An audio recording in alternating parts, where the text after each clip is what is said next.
Vamos lá. Dando continuidade aí que a gente tinha visto aí pela manhã, né? Mais de madrugada, quase de madrugada. A gente viu aí, fez rapidamente uma passada aqui no resultado naturalístico. Depois vimos os casos de nexo de causalidade, né? E aí a gente viu os casos de causalidade. Opa, aqui voltei. Teoria da equivalência dos antecedentes ou da condição sine qua non. Vimos a teoria da causalidade adequada. Deixa eu modificar aqui. Teoria da causalidade adequada. Depois vimos aqui, passar aqui a teoria da imputação objetiva, né, que é do Klaus Hoxing. Depois vimos, cadê? Passou direto aí. Teoria da imputação objetiva. Só. E acabou. Vimos os casos de crimes omissivos, né? Homicídio próprio e impróprio. Agora, acabar a parte da conduta, a gente vai ter que ver a tipicidade aí para finalizar hoje. Então, a gente viu, né, o fato típico que se divide a conduta, o nexo causal. Vou voltar aqui para a gente ver o que a gente vai fechar hoje. Então, fato típico se divide na conduta, que a gente já estudou, resultado naturalístico, que só existe nos crimes materiais, nexo de causalidade, que nós estudamos agora as teorias, agora a gente vai ver a tipicidade, ou seja, a tipicidade do fato típico. Lembrando que por que a gente está estudando isso? Porque se não houver um desses itens dentro do fato típico, é porque não existe fato típico. Não existindo fato típico, não existe o crime. Por isso que você analisa na hora lá, o Ministério Público ou, né, o magistrado, ele analisa isso e diz, ó, isso aqui não, vou rejeitar a denúncia porque não tem fato típico aqui.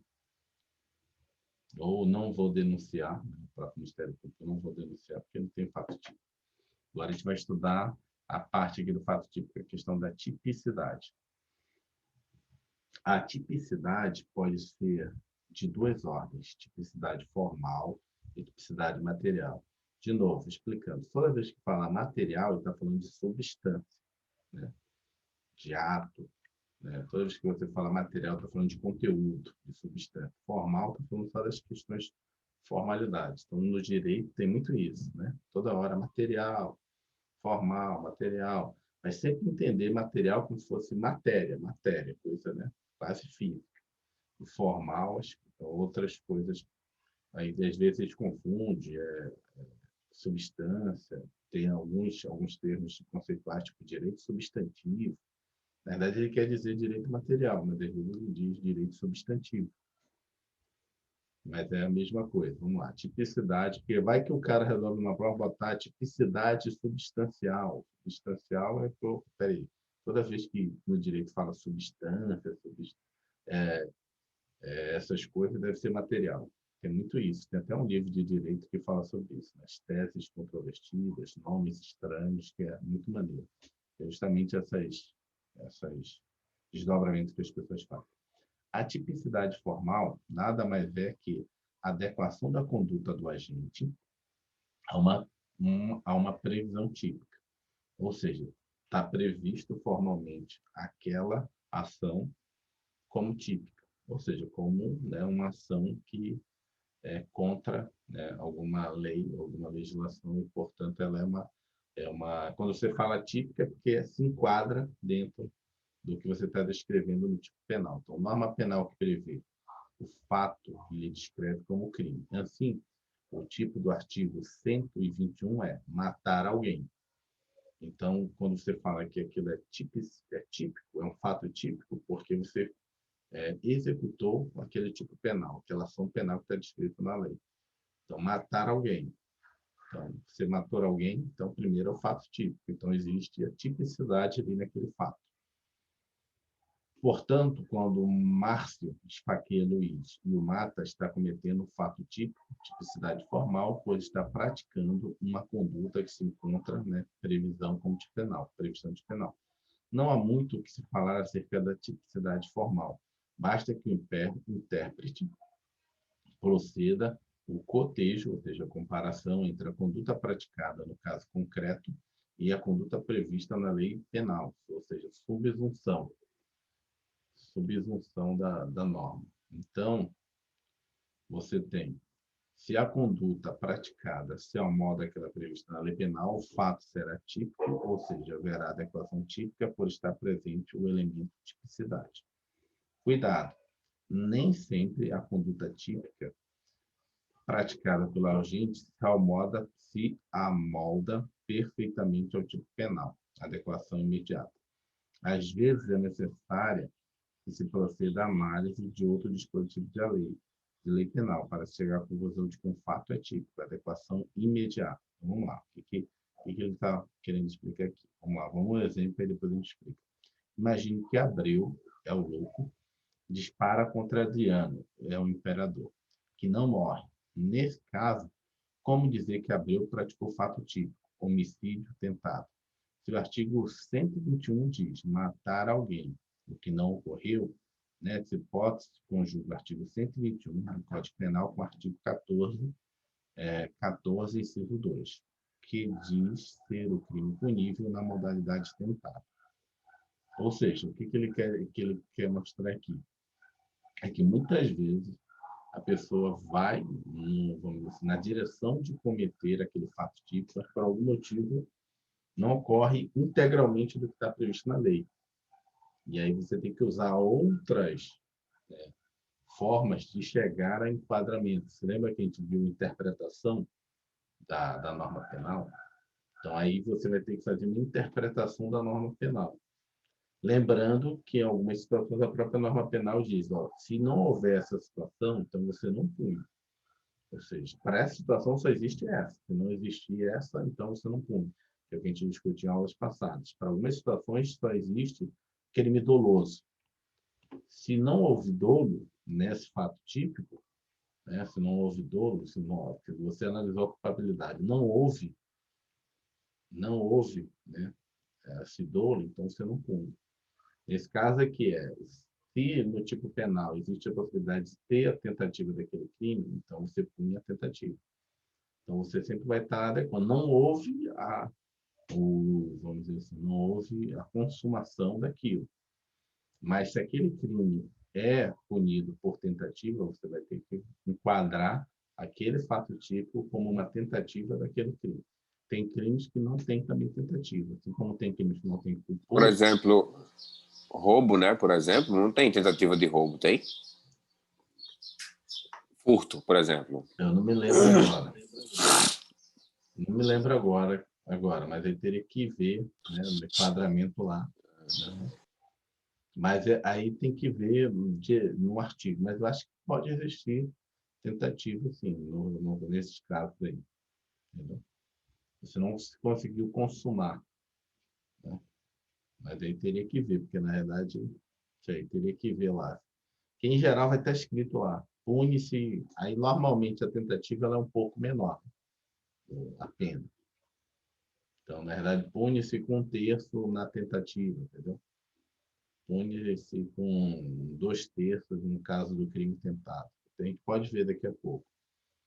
Mas nos crimes materiais, em grande parte, tem a tentativa. Então, se você sempre pensa assim, crime material, que há uma ação, provavelmente vai ter casos de tentativa. Não sei, não é assim, essa analogia bem simples, mas em geral ocorre essa situação. Crimes formais, crimes de mera conduta, é mais difícil você ter a tentativa. Porque a conduta, antes de você fazer a conduta, você teria que ter pensado nela. Eu teria que saber se o cara pensou em fazer aquela conduta e acabou não fazendo. É diferente de um crime material, né? Que são situações que você vai, tipo assim, atirar, vai dar uma facada, vai fazer determinada ação, né? Não é só falar, não é só fazer. Tem ações físicas, naturalísticas. E aí dá para perceber que houve uma tentativa nesse sentido. Né? E os crimes formais, os crimes de mera conduta, antes da conduta formal, antes da mera, né, formalidade, só existe o pensamento. Aí não tem como saber se a pessoa pensou ou não fazer aquilo. E aí você não pune a tentativa pela mero pensamento, não tem como. Então, o fato de você pensar em cometer um homicídio, mas você não cometeu, não tem como eu punir você. Só pensou que ia matar a pessoa. Não consumou, nem comprou uma arma, nem fez nada. Vamos ver aqui outros exemplos aqui. Assim, a adequação típica pode ser imediata ou direta.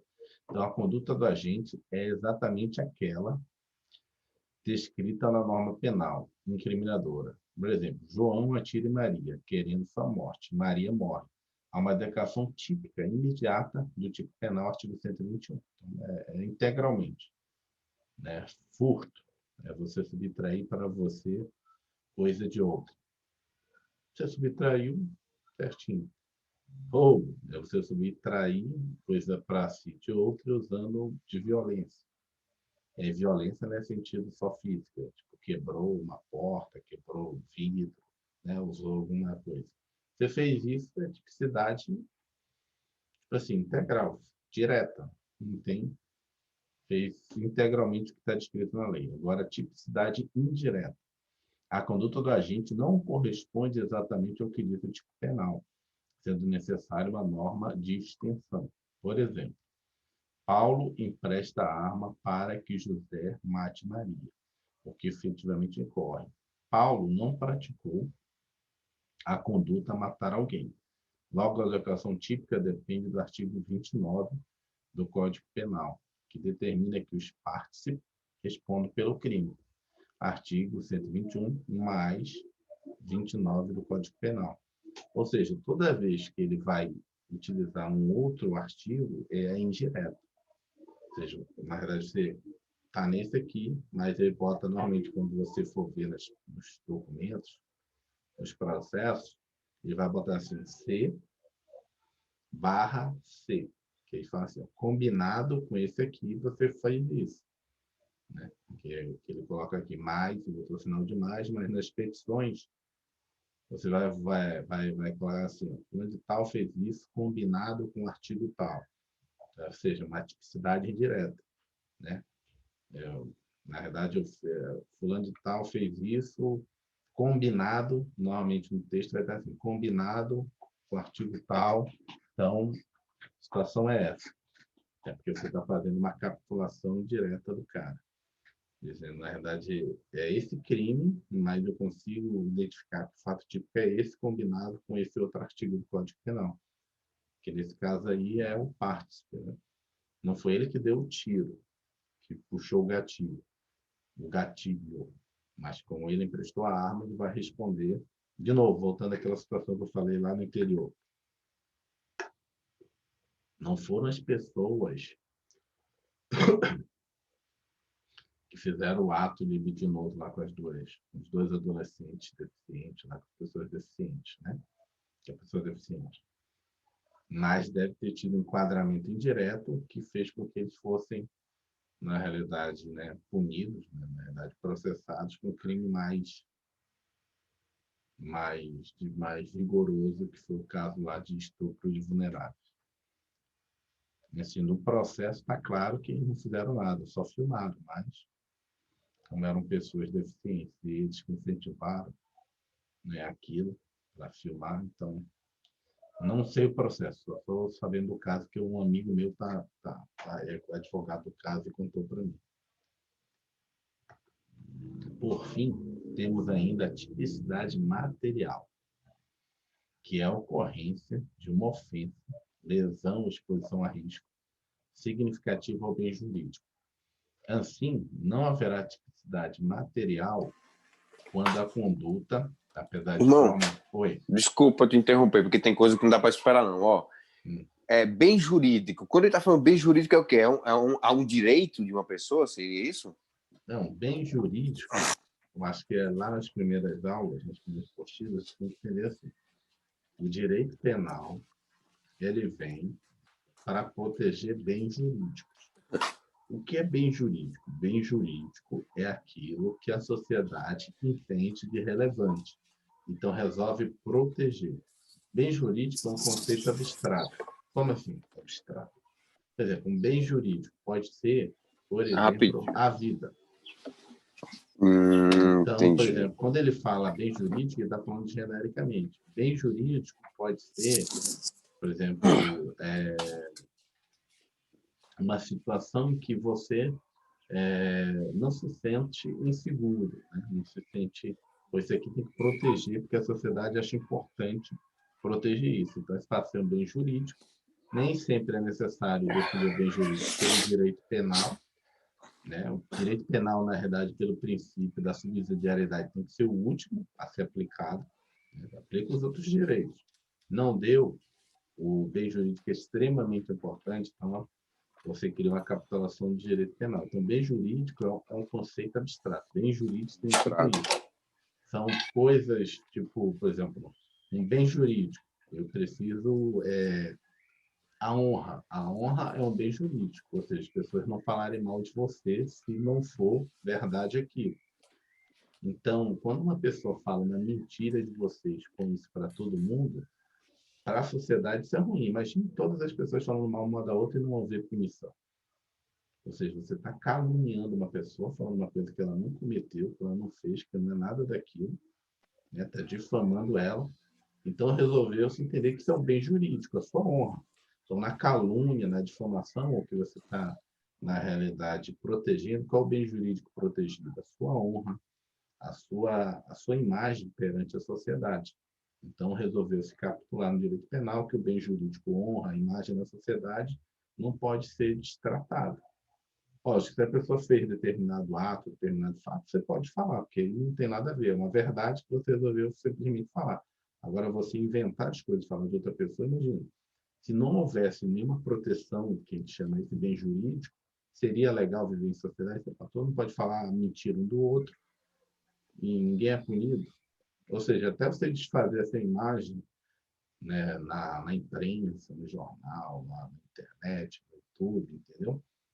Imagina. Então, na verdade, tem que entender lá do começo. O direito surgiu para quê?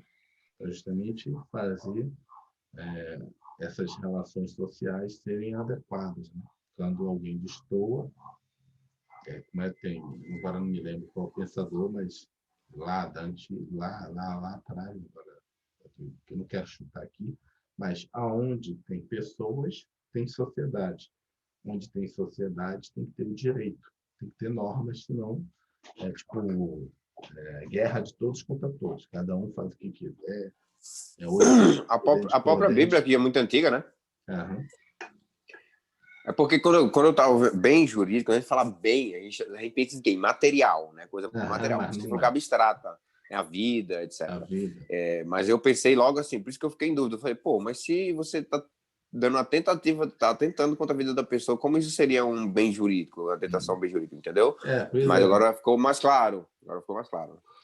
Então é isso. Então, bem jurídico. E também, toda vez que você vê jurídico, você tem que entender que a coisa é abstrata. Por exemplo, o direito ele não é uma coisa concreta. Na verdade, se você for pegar a origem lá atrás, a ciência jurídica é uma ciência abstrata. Como assim abstrata? Ela trata de fatos abstratos das relações de sociedade. Mas como assim? Existe ciência concreta? Ciência natural? Existe. Ciências naturais. A biologia é uma ciência natural. Ela estuda, né, como que é o funcionamento de uma coisa natural. A física estuda uma coisa natural. Agora, o direito é uma ciência abstrata. Ou seja, é uma ciência, mas ela estuda um bem jurídico. Quando você fala jurídico, você já sabe que é abstrato. São coisas que a gente inventou. O direito a gente inventou para que a gente convivesse em sociedade. Se a gente resolver acabar o direito, todo mundo, ninguém vai fazer mais besteira na vida, ninguém vai matar ninguém, ninguém vai roubar ninguém, vamos viver tudo tranquilo, não precisa existir, não é natural. Agora, as coisas que são naturais. Se eu disser assim, agora você vai parar de se alimentar, de comer e beber, tem como fazer isso? Não tem, impossível, porque isso é natural. Tem como as pessoas pararem de morrer? Não tem, porque a velhice vai fazer que as pessoas morram. Então, tem a ciência natural, medicina, essas coisas todas. Tem ciências que não são naturais, sociologia, direito, filosofia, é que a gente inventa, entendeu? Então, quando você fala bem jurídico, já sabe que é abstrato, não é um bem no sentido da contabilidade, um bem físico. Vamos continuar aqui. Agora, tipicidade material, que é a ocorrência de uma ofensa, lesão, exposição a risco significativo ao bem jurídico. Aqui a gente parou. Assim, não haverá tipicidade material quando a conduta, apesar de formalmente típica, ou seja, prevista na lei como crime, não for capaz de afetar essa palavra aqui, significativamente o bem jurídico protegido pela norma. Um exemplo disso ocorre nas hipóteses em que a aplicação do princípio da insignificância.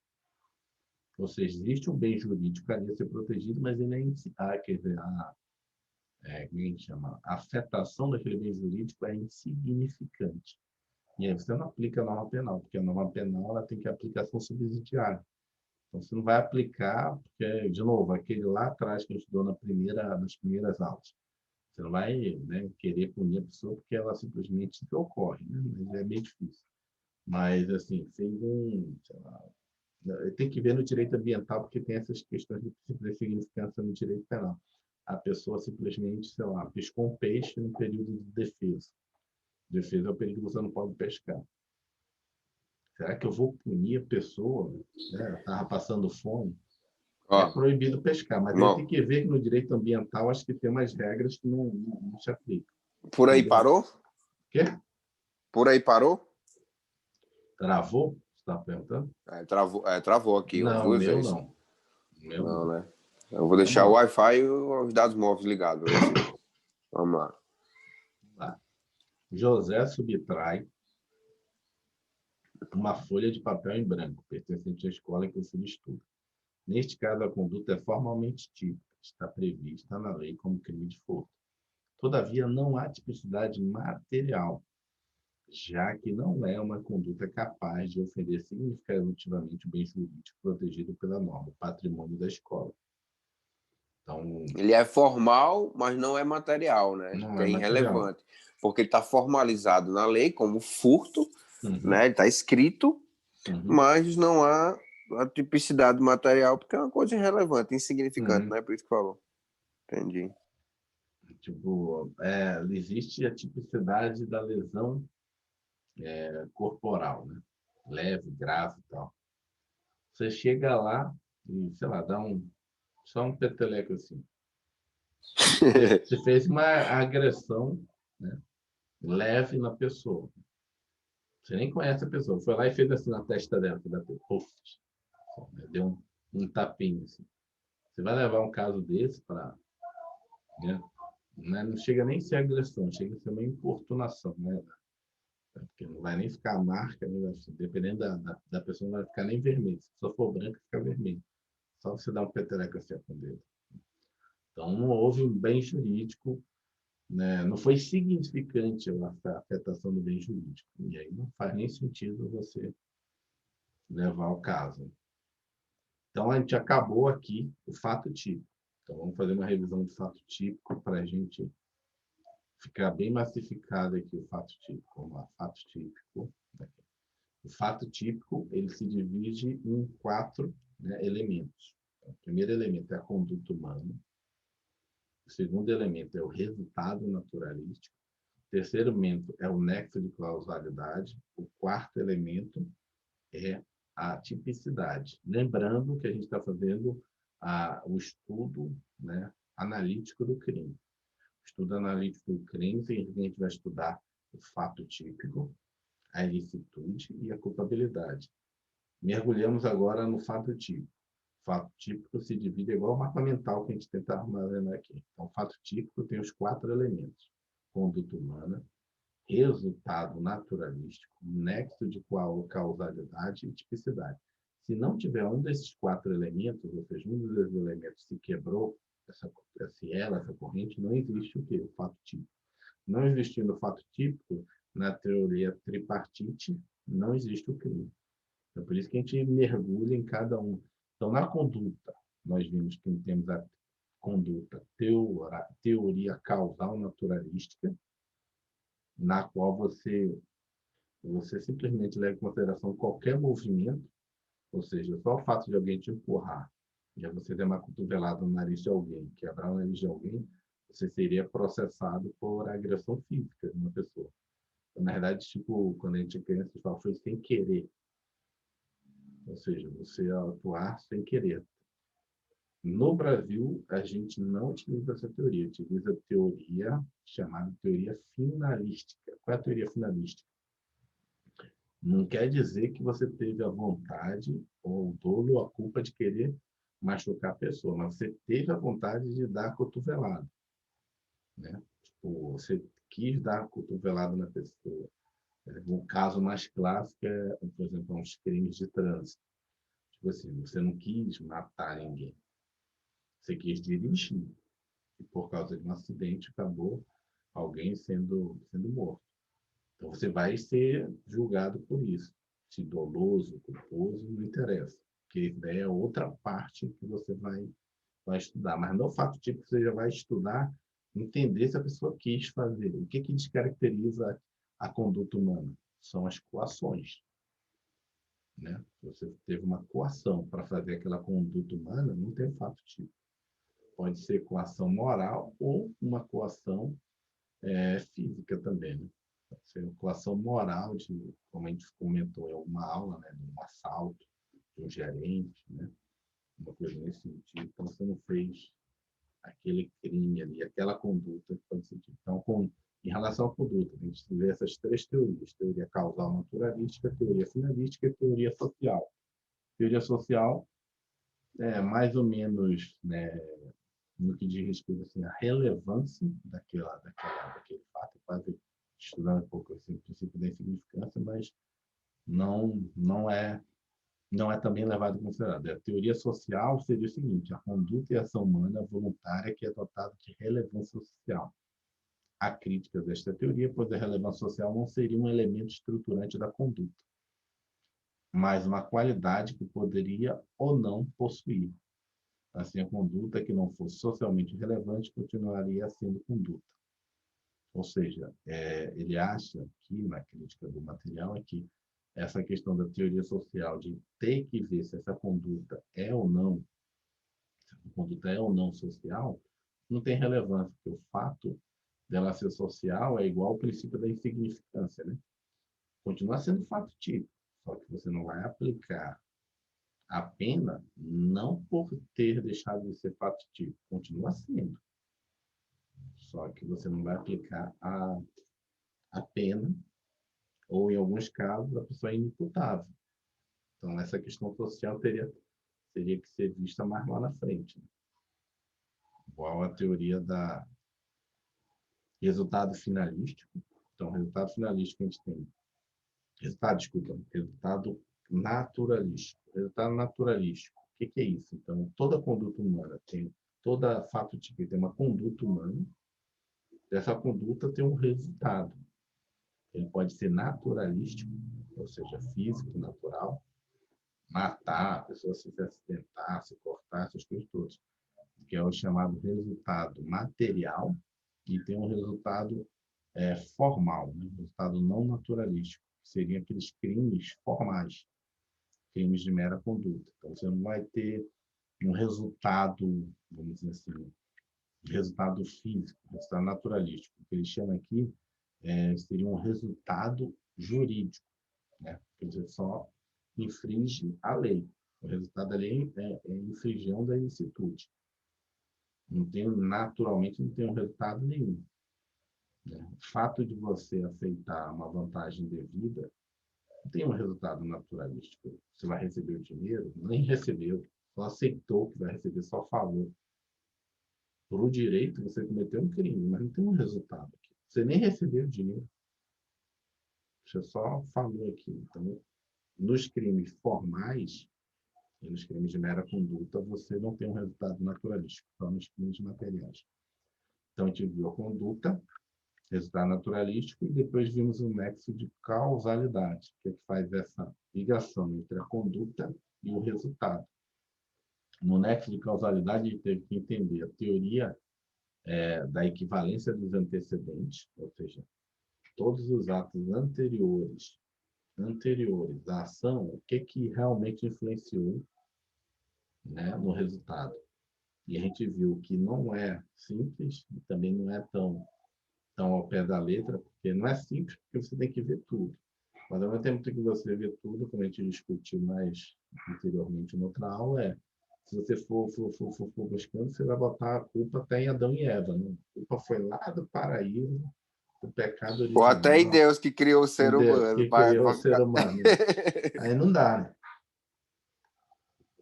Aí, nesse caso, a teoria da equivalência, você tem que levar em consideração o seguinte: só será considerada a conduta que é indispensável ao resultado e que foi querida pelo agente. Ou seja, é praticamente aquela que é diretamente, né, ou quase assim, ao redor ali da ação, que é coisa fora disso aí, e que foi querida pelo agente. E que na nossa apostila ele colocou o caso que o cara que vende uma arma, né? O cara vendeu a arma e não sabia para que ser usado. Ele está lá para vender armamento. Pode ser usado para caçar, pode ser usado para se defender, legítima defesa, mas a pessoa comprou para cometer um homicídio, para cometer assalto. Comprou tudo dentro das normas. Não dá para culpar o comerciante que vendeu a arma. Não era isso que ele queria. Essa é a teoria da equivalência dos antecedentes, ou condition sine qua non, condição sine qua non. Vimos a teoria da causalidade adequada, que é que a gente usa no Brasil, teoria da causalidade adequada. E na teoria da causalidade adequada, a gente tem que estudar duas situações, que são as causas absolutamente independentes e as concausas relativamente independentes. Então, as concausas relativamente independentes, né, aliás, absolutamente independentes, elas podem ocorrer absolutamente independentes antes da minha ação, durante a minha ação e posterior à minha ação. No caso da concausa absoluta, API, quer dizer, totalmente independente da minha ação, eu só vou responder pelo crime tentado. Porque, independente do que eu tivesse feito, elas são absolutamente independentes. Elas chegariam ao mesmo resultado. E aí, os nossos exemplos que a gente viu foi a pessoa que já tinha sido envenenada, já tinha sido colocado veneno, eu vou lá e coloco o veneno. Independente do veneno que eu coloquei, ela já iria morrer, porque já estava envenenada aquilo ali. É o caso no caso também que o segundo exemplo de simultaneidade que a gente deu aqui, foi o caso de duas pessoas, né? Vamos ver aqui. Na verdade, aqui o caso que a gente deu para ficar bem lá na frente do outro. Isso dá absolutamente independente. Eu atirei na pessoa, ela entrou dentro da casa dela e o teto caiu. Né? Eu estava atirando e o teto caiu. Estava atirando dentro da casa dela e o teto caiu. O teto iria cair, independente de eu atirar ou não. Então, ela iria morrer pelo teto cair. Então, é absolutamente independente. Apesar de eu não ter matado ela diretamente com os meus tiros, mas eu vou responder pelo crime tentado. Posterior, né? No caso posterior, eu envenenei a pessoa estava estrebuchando, aí veio um cara e deu 10 tiros nela. Ela morreu por causa dos tiros, mas ela também provavelmente iria morrer pelo meu veneno. Como as causas são absolutamente independentes, eu vou responder pelo crime tentado. Então, com causa, tem que memorizar isso. Com causa, AB, absolutamente independente, eu sempre respondo pelo crime tentado. Só que existem aquelas causas que são relativamente independentes. Ou seja, se eu não juntar as duas ações, eu não vou ter o resultado final. Ou se eu tirar uma das ações, o resultado não existiria. E da mesma situação das absolutamente independentes, você tem o antes, o durante e o depois. Então, o antes seria o caso que a gente deu o exemplo de uma pessoa que tinha problema de hemofilia no qual assim, ela já teria problemas de trombose, né, coagulação, todas essas situações. Isso ela já tinha, poderia morrer disso. Mas eu fui lá e fiz um corte nela, dei uma facada nela. Ou seja, ela poderia morrer da hemofilia dela, coagulação do sangue, várias outras possibilidades aí de trombose, o que for. Poderia, mas o fato de eu ter feito um corte nela, uma facada nela, juntou as duas situações, e ela veio a falecer. Então, nesse caso, eu respondo, né, pelo crime consumado. Porque se eu não tivesse dado a facada, ela não teria morrido. Então, mas ela só morreu porque ela era hemofílica. Essa mesma facada, se eu desse numa pessoa que não tivesse a doença dela, tipo assim, eu dei uma facada, mas um exemplo, né, só para você entender essa situação aqui. A mesma facada que eu dei nessa pessoa, se eu tivesse dado numa pessoa que não tivesse hemofilia, seria só um corte grande no braço. A pessoa teria passado um pano aqui e não iria morrer, porque ela não tem hemofilia, teria problemas. Então, essa que é a situação. Ela só morreu porque ela tinha hemofilia. Mas ela também só morreu porque eu dei a facada. Porque só o fato dela ter hemofilia, ela não morreria. Mas se fosse uma pessoa comum, se não tivesse hemofilia, também não morreria. Então, juntando essas duas causas, ela acabou morrendo. Nesse caso, eu vou responder pelo crime total. Né? Segundo caso, concomitante. Concomitante. É aquele caso, vamos ver aqui, aquele caso em que resolve colocar no drink determinada dose de veneno. Só que ele não sabe que aquela dose de veneno não vai matar a pessoa. Ele quer matar, mas a dose de veneno não vai matar a pessoa. Só que vem o outro, coloca mais um pouco. Um outro veneno. Juntando os dois venenos, a pessoa vai e vem a falecer. Mas por que o outro botou o veneno? Só o meu ia dar uma diarreia nele, ia passar muito mal, não ia morrer. Não interessa, você vai responder pelo crime consumado, que a junção dos dois fez com que a pessoa morresse. Agora vem a última situação, que é a mais complicada de todas, né? Que é o que mais cai, acho que no concurso, que a gente começa a resolver as questões, são essas, que é com causa relativamente independente, só que posterior. É o caso de você eventualmente dar um tiro a uma pessoa, um cidadão, um meliante dar um tiro a uma pessoa, essa pessoa vai ser atendida por uma ambulância, e a ambulância bate de frente com o caminhão. E aí? Foi uma causa relativamente independente, mas se eu não tivesse dado o tiro ou a facada, eu não teria ido para a ambulância. Nesse caso, especificamente, você vai responder pelo crime tentado. Não, mas se ele não tivesse dado a facada, ela não teria morrido. Quer dizer, não teria ido para a ambulância e não teria morrido. Mas no nosso direito penal é crime tentado. Porque o que acontece? Só que essa aqui está simplista. Está simplista. Porque o que acontece? Tem uns desdobramentos maiores, aí teria que pegar uma doutrina mais aprofundada, que eles pioram mais ainda a situação. Em alguns casos, dá a consideração de que, nesse caso, você responderia pelo crime. Só não responderia pelo crime, aí é mais aprofundado, só não responderia pelo crime se o cara da ambulância tivesse ultrapassado o sinal vermelho. Entendeu?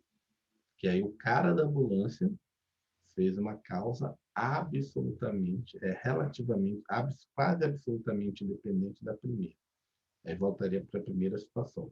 Nessa situação, em alguns doutrinadores, seria o caso de crime consumado, porque a pessoa só pegou,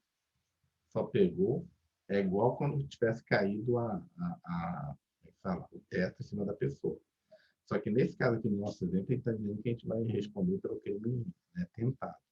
Mas em algumas doutrinas, você vai ver que, nesse caso, a ambulância só seria o caso de tentado se o cara ultrapassou o sinal vermelho, se o motorista da ambulância estivesse bêbado, que aí não é culpa sua de ter dado o tiro. É o cara lá da ambulância que fez merda e o cara morreu. Mas nesse caso aqui específico, lógico, resumidamente, seria isso. Como se fosse uma substituição de crime, né? Por exemplo, o fato dele ter dado tiro, beleza. Ele foi um homicídio tentado, né? Só que o cara estava bêbado e ele cometeu uma infração, né? Um crime de trânsito, né? Que é dirigir embriagado. Ou essa infração de passar o sinal vermelho. Então, a partir do que houve uma consequência dessa infração dele, aí, como se passasse para ele, aí sim a pessoa não seria julgado como consumado, seria só tentativa, né? Nesse caso aí seria eu acho que eu li isso no Rogério Crego, que é um professor de direito penal. Nele, ele aumenta mais. Se cair assim na prova, fica até mais fácil, né? Você, pô, não, aí é tentado. O cara tava porre na ambulância, o cara ultrapassou o sinal vermelho, você entende. Agora, o outro caso eu dei o tiro, o cara pegou a ambulância e foi para o hospital. O cara ficou na UTI, pegou Covid, pegou uma infecção hospitalar, morreu. Aí eu respondo, caramba, o telefone respondeu do Covid aqui, ó, Google, Alex aqui. E aí, nesse caso, seria o caso de consumado, né? Aí você, que na verdade, assim, só pegou o Covid, só pegou a infecção hospitalar porque ele foi, né, para o hospital e só foi no hospital porque eu dei o tiro nele. E aí foi consequência do tiro que ele pegou a infecção hospitalar, né? E aí temos, por último, né, no caso aqui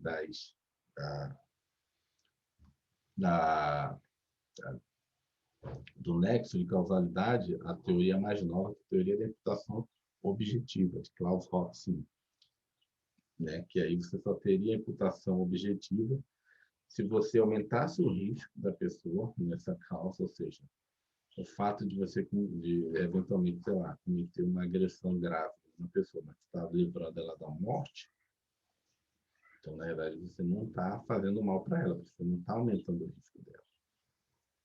Então, nessa situação, você não puniria a pessoa.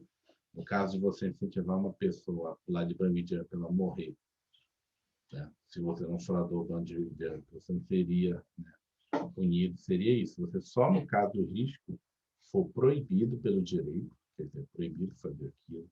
Se você aumentou o risco, né, e o risco que você criou, ou seja, se você criou um risco que leva a esse resultado. Nesses casos, você usaria essa conduta para ligar, né, a sua conduta ao resultado. Se você não atua nesses riscos, você não pode ser a teoria da imputação objetiva, o Klaus Hoffmann. Nem sei se ainda está vivo, acho que ainda está vivo. Temos também aqui esse resumo, fazendo esse resumo. Temos a questão da conduta omissiva. Temos a conduta omissiva própria, que quando a lei diz que você tem que atuar, ou seja, você não pode se omitir. A lei diz, se você deixar de fazer isso, você está sendo omisso. É o caso de uma pessoa que está necessitando de socorro, né? A pessoa que está numa situação difícil, de risco de vida, e você não ajudou ela ou não comunicou uma autoridade. Bombeiro civil também, né? Por exemplo, ele está ali e ele tiver uniformizado, eu estava aprendendo isso. Então ele é obrigado meio que a socorrer. Se ele não tiver uniformizado, ele não é obrigado, mas pela lei seria, né? Não é obrigado como que seria uma omissão, né? Ele sabe prestar socorro, ele vê que a pessoa está ali, então seria crime da parte dele, mas ninguém sabe que ele é, né? Aí nesse caso ele teria duas situações. Se o cara é bombeiro, guarda-vida, se ele tiver fardado naquela posição ali, fardado ali, sei lá, com a sunga vermelha, aquele negócio todo de guarda-vida, se ele deixar de prestar socorro, ele vai, na verdade, cometer um crime omissivo impróprio, porque, na verdade, ele tinha a obrigação de socorrer a pessoa. Se ele não, ele é bombeiro, ninguém sabe que ele é bombeiro, você está lá como um cidadão comum curtindo a praia. Se tiver só ele ali e ele era o cara para salvar, ali, nesse caso, ele já mudou de figura. Ele vai cometer um crime de omissão própria, porque, na verdade, ele não tinha a obrigação de salvar. Ele não tinha a obrigação de ser omisso. Ele tinha que comunicar alguém, chamar um outro bombeiro. Então, tem a omissão própria.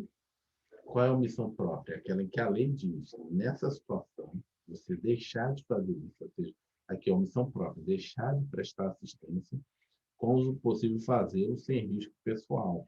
Não tem que ter risco pessoal. A criança abandonada, extraviada, ou a pessoa inválida, ou ferida, ou desamparo, ou em grave ou iminente perigo. Você está em iminente perigo, você não tolera. Ou não pedir, nesses casos, o socorro da autoridade pública. Você tem que comunicar alguém. É o caso que eu falei na outra aula, que, por exemplo, tinha pessoas, no incidente agora, dois dias atrás, a pessoa estava sendo espancada e tinha pessoas filmando, olhando. Ou seja, as pessoas cometeram omissão. Ou elas deveriam separar ou chamar a polícia. Dizer, ó, o cara sendo espancado ali, vão matar o cara aqui dentro do mercado. Por isso que na reportagem todo mundo ficou achando estranho, mas o delegado falou que não é só quem deu porrada, quem espancou lá o cidadão. É quem estava lá filmando, quem estava vendo, estava cometendo crime de omissão. Porque a pessoa estava em perigo iminente ali, sendo espancada, e ninguém foi chamar ninguém, ninguém chamou a polícia. Então, é esse caso. Então, nesse caso aí do bombeiro que você falou, se ele tiver na função, ele está cometendo um crime, omissão imprópria. Ele tem que agir. No caso, na omissão própria, na realidade, é a própria lei que já descreve o crime homicídio. Né? Você deixou de fazer aquilo, a própria lei. Por exemplo, no caso de uma pessoa, uma pessoa que, comum, está vendo uma criança se acidentar ali, se ela não ajudar a criança, é uma omissão própria, que é uma criança, para do capitulado aqui, que você deixar uma criança, sem ajudar a criança, é uma omissão própria. No caso, se ela for a mãe, ela tinha o dever de você é responsável pela criança na praia. Você está vendo, não ajuda a criança, você comete uma omissão imprópria, é o dever de agir. Qual é essa diferença? A outra, a segunda, na qual você deveria agir, a pena é maior. A pena na omissão imprópria, que você deveria agir, acabou não agindo, é maior do que a omissão própria, que é um caso omissivo. Tanto é que a omissão própria você pode se excluir, né? Se você provar que você não tinha condições, eu não sabia nadar, né? Eu não sabia nadar. Ou seja, se eu fosse tentar salvar aquela criança, eu ia botar em risco a minha própria vida pessoal. Então, você consegue se eximir de um crime de omissão própria nessa situação. Você não pode botar em risco. Só que aqui também, de novo, aqui a apostila, né, como é que está no nível aqui, a gente não está aprofundando muito. Só que esse risco aqui de omissão não pode ser um risco que você mesmo se colocou, entendeu? Senão você vai ser punido. Como assim? Seria bem esdrúxulo explicar, seria o cara que levou... que aí, na verdade, viraria um crime, né? Seria, você levou, né, um, um navio não, um barco para alto mar, né, para alto mar, sabia que, eventualmente, né, as pessoas, né, não sabiam nadar, alguns ali, e sabia que você sabia que você não tinha quantidade de colete suficiente. E por algum motivo o barco pegou fogo, todo mundo tem que pular na água, e acabou que você, sabendo que podia dar ruim, viu, começou a pegar fogo ali o barco, você já pegou o colete, se colocou e saiu fora e não socorreu as outras pessoas. Nesse caso, você seria punido, porque na verdade você se colocou em risco. Você era o piloto, você era, sei lá, o cara que ia pilotar, sabia que não tinha colete suficiente, viu que o negócio estava pegando fogo, você já se safou e saiu fora. Ele é mais aprofundado. Também em alguns livros tem. Ou seja, você não cometeu só a omissão aí. Ah, não, mas eu botei o colete e, né, eu coloquei o colete e me salvei. Se eu fosse tirar o colete e dar para outra pessoa, eu ia morrer. Mas aí vem o problema. Você, quando foi para um barco, para alto mar, você sabia que não tinha colete suficiente. Se for provado isso, na verdade, você não cometeu omissão. Aí já seria quase um crime culposo, né? Um homicídio culposo. Você correu o risco, né? Alguns livros têm. Você assumiu a probabilidade disso dar ruim, entendeu? Lógico, você não previu que ia pegar fogo a embarcação, mas você previu, você tipo assim, a gente chama de uma culpa quase culpa consciente, né? Um crime culposo quase consciente. Você sabia que se desse problema, você não tinha colete suficiente para as pessoas que tinham. Só tinha colete para 5 pessoas, tinha 10 pessoas no barco. Você mesmo resolveu assumir o risco de ir para alto mar nessa situação, entendeu? É uma outra forma de não prestar. Você não vai responder por não prestar socorro. É uma outra situação, em alguns livros tem essa descrição também. Vamos para frente. Tipicidade, a gente acabou de ver. Né? Então, tem tipicidade formal, tipicidade material. A tipicidade direta é aquela que você lê o artigo, o caput do artigo, você já viu que é aquele crime que a pessoa cometeu. Você leu, viu o fato tipo da pessoa, viu o artigo, mas você tem que combinar com outro artigo para tentar enquadrar aquele fato tipo, você está tendo uma tipicidade indireta. A gente fez a revisão, agora aqui a gente vai entrar em crime doloso. Vamos só ver crime doloso, como é que está aí o teu horário. Tranquilo. Que a gente vai ver 2 tipos de crime aqui, só dá para ver um: crime doloso e crime culposo. Só o crime doloso hoje, agora, né? Okay. Crime doloso e crime culposo. Vamos só aqui de novo ele está respondendo aqui o que é crime doloso. O dolo. É a Alexa ou é o celular? O celular, Google, alerta Google, Google o que Google. E aí eu falei o que Google, ele já respondeu. Vamos lá, crime doloso e crime culposo. Vamos lá. O dolo e a culpa são o que se pode chamar de elementos subjetivos do tipo penal. Né? Que é elemento subjetivo? Ou seja, não está objetivamente. Né? Provavelmente você vai ter que fazer uma interpretação. Né? Quando você tem uma questão subjetiva, é uma questão que você vai escrever, você vai interpretar. Né? Então, o dolo e a culpa é subjetivo, você vai interpretar. Por exemplo, quando você faz uma questão objetiva, você só tem opção, essa e essa. Então, você marca um X. Quando você tem no direito penal uma questão objetiva, está aqui no artigo, está aqui. Enquadrou, é objetivo. No caso do dolo e da culpa, você vai ter que... Tá dando umas travadas, irmão. Tá dando umas travadas? Não, acho que aqui não... Travando aí? Aqui tá ok. Pois é. Eu assisti o vídeo da outra aula, no momento que eu falou travou, o vídeo ficou normal. Só você que estava travando. É porque eu estou gravando aqui. Né? Então deve ser isso mesmo. E aí, o que acontece? Como é subjetivo, o dolo e a culpa, você vai ter que interpretar, vai ter que saber, ouvir, saber qual era a intenção da pessoa. Você vai ter que expressar isso. Ou com algumas atitudes, ou com a fala. Com o finalismo de Hans Kelsen, o dolo e a culpa, elementos subjetivos, foram transportados para a culpabilidade, da culpabilidade para o fato típico. Conduta. Assim, a conduta no finalismo não é mais apenas objetiva, sinônimos de ação humana, mas sim uma ação humana dirigida a um fim, ilícito ou não. Ou seja, o crime doloso, o crime culposo, ele está no fato típico, ele não está na culpabilidade da pessoa. Então vamos lá, vamos estudar cada um desses elementos separadamente. Primeiro, a conduta dolosa.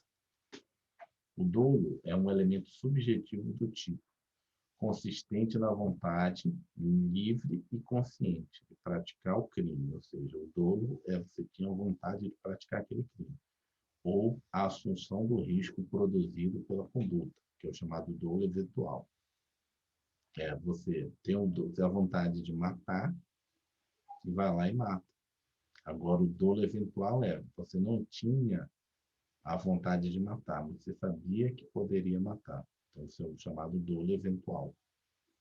Nos termos do artigo 18. Vamos ler como é que funciona o artigo 18. Disse crime doloso quando a gente quis o resultado ou assumiu o risco de produzir, que é no caso do crime dolo eventual. Ou seja, eu quis o resultado ou eu assumi o risco desse resultado acontecer. Então, no Brasil, nós temos o crime doloso e o doloso eventual. Existe o até doloso, não sei se vai ter aqui na apostila. O dolo direto, que é o elemento subjetivo clássico do crime, é composto pela consciência de que a conduta pode lesar um bem jurídico, mas a vontade de lesar este bem jurídico. Esses dois elementos, consciência que isso pode lesar o bem jurídico, e eu tenho a vontade de lesar esse bem jurídico, mas a consciência e a vontade, forma que se chama de dolo natural. Eu sei que se eu der um tiro na cabeça de uma pessoa, eu vou matar. Tenho consciência disso. E eu vou lá e dou um tiro sei lá, na cabeça da pessoa. Ou seja, tenho consciência e tive a vontade de fazer isso. Eu dou natural. Assassinei aquela pessoa. Né? Eu sei que se eu, né, desferir facadas, sei lá, no tronco de uma pessoa, ela vai morrer. Tenho consciência disso. Eu vou lá e faço isso, eu também fiz o dolo natural. Por isso que eu acho um absurdo, meu irmão, dizer que um jovem de 17 anos não tem essa consciência de consciência mais vontade quando ele vai dar um tiro na cabeça. O ruim é que é um direito adquirido, né? Então, meio que não pode, né? Teria que ter uma nova Constituição para poder reduzir a maioridade penal, né? Acho absurdo. 17 anos. Eu sei, mas nesse caso, não é excluído o dolo, é excluído a punibilidade dele. Então, por isso ser inimputáveis. Por isso que deveria ter essa redução. Aqui diz, não, ele não sabia. Ele sabia, tanto é que existe a penalidade, a punibilidade para ele. Ele não vai para a detenção, né, presídio normal. Né? Quando ele comete uma infração, não é nem infração que ele usa da criança e adolescente. A penalidade é a infração mesmo, irmão. Não é crime, não. Eles não chamam de crime, não. Penalidade é a infração. Não, mas eu não acho que não é nem infração. Não? É outro nome. Para mim era. Eu não sei, eu teria que ver. Mas aí ele vai ser punido, mas não é no presídio, né? Não é com as pessoas, né, maiores de idade. E também a pena não pode chegar, né, tipo, como é no homicídio. Esse que é o problema. Ou seja, ele nunca vai ser punido de 12 a 30 anos. Ele vai ser punido no máximo até 21 anos. Se ele for menor de idade. Ou seja, no máximo 4, se ele tiver 18. Se ele tiver 15, vai ficar no máximo 6. Então, nunca vai cumprir o que é previsto com maior de idade. O dolo direto, em épocas passadas, quando se entendia que o dolo pertencia à culpabilidade, a esses dois elementos, consciência e vontade, era acrescido mais um elemento, que era a consciência da ilicitude, ou seja, a consciência de que era ilegal. Esse era o chamado dolo normativo. Assim, para que o dolo ficasse caracterizado, era necessário comprovar que o agente teve não só a vontade livre e consciente de alcançar o resultado, mas também comprovar que o agente sabia que sua conduta era contrária ao direito. Ou seja, é o chamado erro do tipo, né? A pessoa não sabia que era ilegal. Se ela sabia, então é o dolo doloso mesmo. Agora, não faz mais parte essa análise do dolo, né? Se ele sabe ou não se é isso. Atualmente, com a transposição do dolo e da culpa ao fato típico, em razão da teoria finalística, os elementos normativos do dolo ficaram na culpabilidade, né? Elementos normativos, se ele sabe ou não que é ilícito, na culpabilidade, de maneira que a chamada consciência da ilicitude da conduta não mais é analisada dentro do dolo em si, mas na culpabilidade, ou seja, as exclusões, né, de culpabilidade vão ser vistas lá. Ele sabe ou não que era ilegal? Exclusão de ilicitude? Não, da culpabilidade. Culpabilidade, tá. Ele sabe ou não?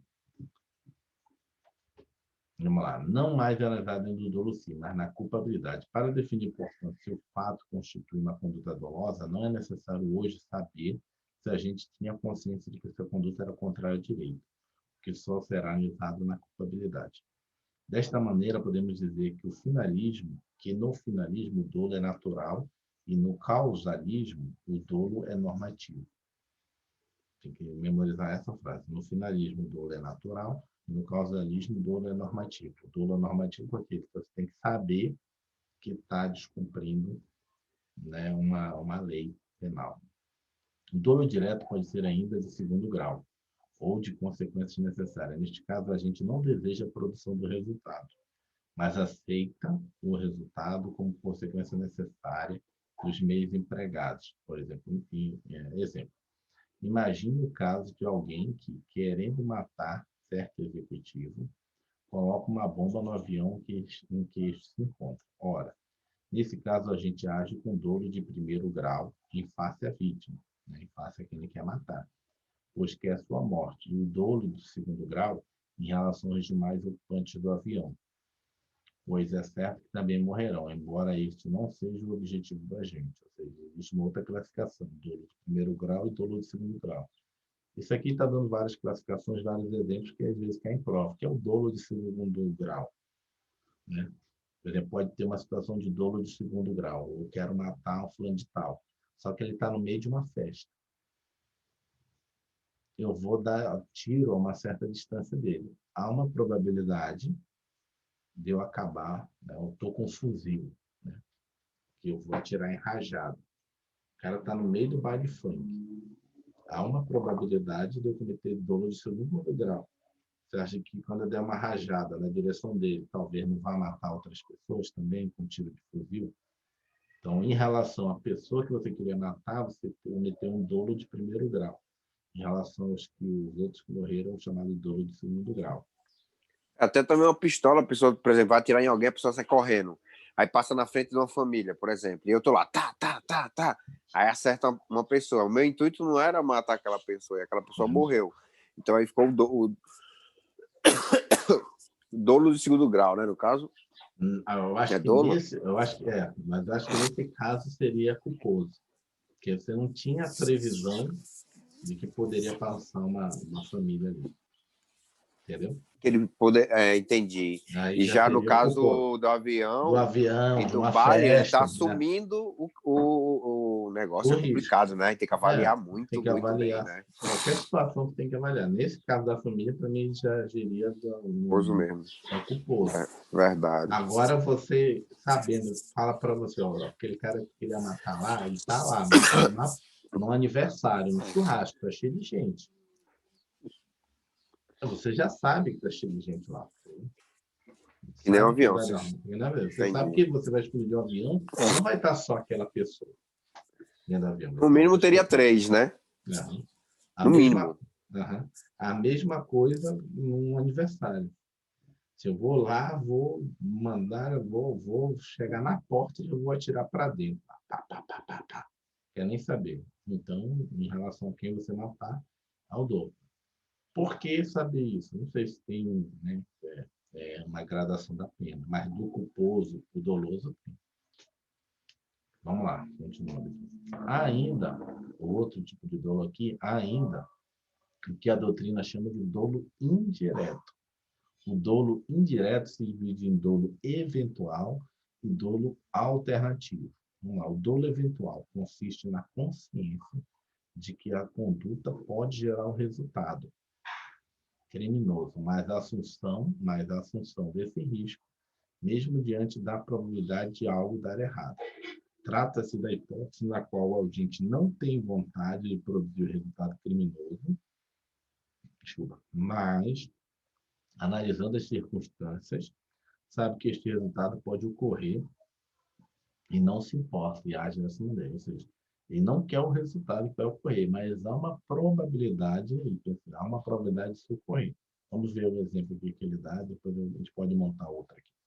Imagine que Renato, dono de um sítio e apreciador da prática de tiro esportivo, decide levantar sábado pela manhã e praticar tiro no seu terreno, mesmo sabendo que as balas possuem longo alcance e que há casas vizinhas. Renato até não quer que ninguém seja atingido, mas sabe que isso pode ocorrer e não se importa.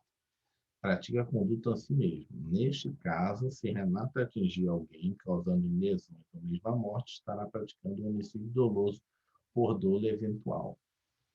Por exemplo, o dolo de segundo grau, para mim, é praticamente um dolo eventual, entendeu? Também. Porque essas classificações, elas não são assim, se é isso, não é isso. Não, não é isso. Não funciona assim. Pode ser isso e aquilo, né? Uhum. Então, essa é mera classificação doutrinária, isso aqui. Mas, por exemplo, o fato de você saber que uma pessoa está no churrasco e você quer matar ela, e sabendo que tem várias pessoas ao redor dela, você vai atirar na direção dela, aquelas pessoas que vão morrer, que eventualmente falecer em função do tiro que você deu, mas que você queria matar aquela pessoa e acabou matando outras pessoas, vai chamar também dolo eventual. O dolo natural, o dolo direto, é em relação à pessoa que você quis matar. Em relação às outras, é o dolo eventual. Entendeu? Você não queria matar as outras, você nem saberia quem seriam as outras pessoas. Né? Você sabe só quem que você quer matar. É chamado dolo eventual, dolo de segundo grau, dolo indireto. Vamos lá. O dolo alternativo. A gente pratica a conduta sem pretender alcançar um resultado específico, estabelecendo para si mesmo que qualquer dos resultados possíveis é válido. Ou seja, nessa situação, é quase uma culpa. Né? Não, na verdade, não há uma probabilidade de, vamos dizer assim, de ocorrer aquilo, mas não é grande. Né? Então, vamos ver o exemplo aqui, sempre a Clara com o exemplo dele aqui. José atira uma pedra em Maria, querendo matá-la ou lesioná-la. Né? Tanto faz. Ou seja, José não possui a intenção específica de matar, mas também não possui a intenção específica de lesionar. O que José pretende apenas é causar dano a Maria. Então, o chamado dolo eventual. Pode ocorrer uma coisa ou outra. Então, na verdade, sim, eu vou fazer aquilo, mas pode ocorrer uma coisa ou outra. Pode ser uma situação, sei lá, vamos botar uma situação de, sei lá, um carro, né? Jogar o carro em cima de uma pessoa. É um dolo alternativo, né? Alternativo. Por quê? Porque ou você pode matar a pessoa, ou você pode também lesionar ela gravemente. Mas tanto faz uma coisa ou outra. Então, você cometeu um dolo que, né, categoricamente, que nessa categorização que a gente está fazendo aqui, é chamado dolo alternativo, uma coisa ou outra. Vamos lá, o dolo pode ser ainda, outra classificação de dolo genérico. Isso daí é bom para montar um mapa mental, porque é tanta coisa. Na hora da prova, você vai perceber, quando a gente chegar nas questões, que eles vão fazendo essas... Não, esse dolo é isso. Aí, Ligação. tentando te confundir. Né? Dolo genérico. Atualmente, que é outras classificações, atualmente, com o finalismo, passou a ser chamado simplesmente de dolo, que é basicamente a vontade de praticar a conduta descrita no tipo penal sem nenhuma outra finalidade, o dolo genérico. Olha a quantidade de classificações aqui. Dolo específico, ou especial fim de agir. Em contraposição ao dolo genérico, nesse caso, o agente não quer somente praticar a conduta típica, mas o faz por alguma razão especial, por alguma finalidade específica. É o caso de crime de injúria, por exemplo, no qual o agente deve não só praticar a conduta, mas deve fazê-lo com a intenção de ofender a honra, a honra subjetiva da vítima, ou seja, um dolo específico, que é um fim especial. É o cara que quer especialmente, né, fazer, né, injúria contra aquela pessoa ali. Então, um dolo bem específico. Conseguir, tem que arrumar provas, tem que montar, né, sei lá, hoje em dia no mundo da internet, montar um vídeo, fazer toda uma armação para cometer aquela finalidade. Dolo direto de primeiro grau. Trata-se do dolo comum, aquele no qual a gente tem a vontade direcionada para a produção do resultado, como no caso do homicida que procura sua vítima e mata com disparos de arma de fogo. O dolo de primeiro lugar, o dolo natural, o dolo direto. Dolo geral, por erro sucessivo, o aberratio causae. Nunca eu tinha ouvido isso. Vamos ver o que é isso. Ocorre quando o agente, acreditando ter alcançado seu objetivo, pratica nova conduta, com finalidade diversa, mas depois constata que esta última foi a que efetivamente causou o resultado. Trata-se de erro em relação à causalidade, pois, embora o agente tenha conseguido alcançar a finalidade proposta, somente alcançou através de outro meio, que não tinha direcionado para isso. Por exemplo, imagine a mãe que, querendo matar o próprio filho de 5 anos, o estrangula e, com medo de ser descoberto, joga no rio. Posteriormente, a criança é encontrada e se descobre que a vítima morreu por afogamento. Neste caso, embora a mãe não tenha querido matar o filho afogado, mas por estrangulamento isso é irrelevante penalmente, importando apenas o fato de que a mãe alcançou o fim pretendido, morte do filho, ainda que por outro meio, devendo, pois, responder por homicídio consumado. Seja é só outra classificação, seja um dolo de erro sucessivo, um dolo geral. É o cara que, sei lá, deu vários tiros na pessoa, né? E depois foi lá e, sei lá, ainda, sei lá, pegou um facão e cortou a pessoa toda. A pessoa nem morreu dos tiros. Morreu lá, sei lá, do destrinchamento, daquelas coisas todas que ocorrem, né? Mas é irrelevante porque você acabou, apesar por outros meios, acabou matando a pessoa. Deu os tiros na pessoa, por exemplo, também. Colocou ela no pneu, viu que ela estava demorando a morrer, colocou no pneu e queimou viva. Então, às vezes, a causa da morte foi a segunda coisa. Uhum. Entendi. Dolo antecedente, atual e subsequente. O dolo antecedente é aquele que dá antes, é o que se dá antes do início da execução da conduta. O dolo atual, que está presente quando o agente se mantém exercendo a conduta, o dolo subsequente ocorre quando o agente, embora tendo iniciado a conduta com uma finalidade ilícita, altera o seu ânimo, passando a agir de forma ilícita. O dolo subsequente é o cara que vai roubar e acaba, de repente, depois matando a pessoa, né? Acaba cometendo latrocínio, né? Foi só roubar e acabou matando. É um dolo subsequente. O dolo era só roubar, mas aí acabou. O dolo era só fazer uma extorsão mediante sequestro. Acabou estrupando a pessoa também. Então, um dolo subsequente. O dolo subsequente é o que é posterior que você iniciou a ação. Ele tem outra vontade, mas cometeu outra coisa. Vou voltar aqui. O dolo subsequente ocorre quando o agente, embora tenha iniciado a conduta com uma finalidade ilícita, nesse caso é ilícita, né? A alteração passando de forma ilícita. Está errado os exemplos que eu dei.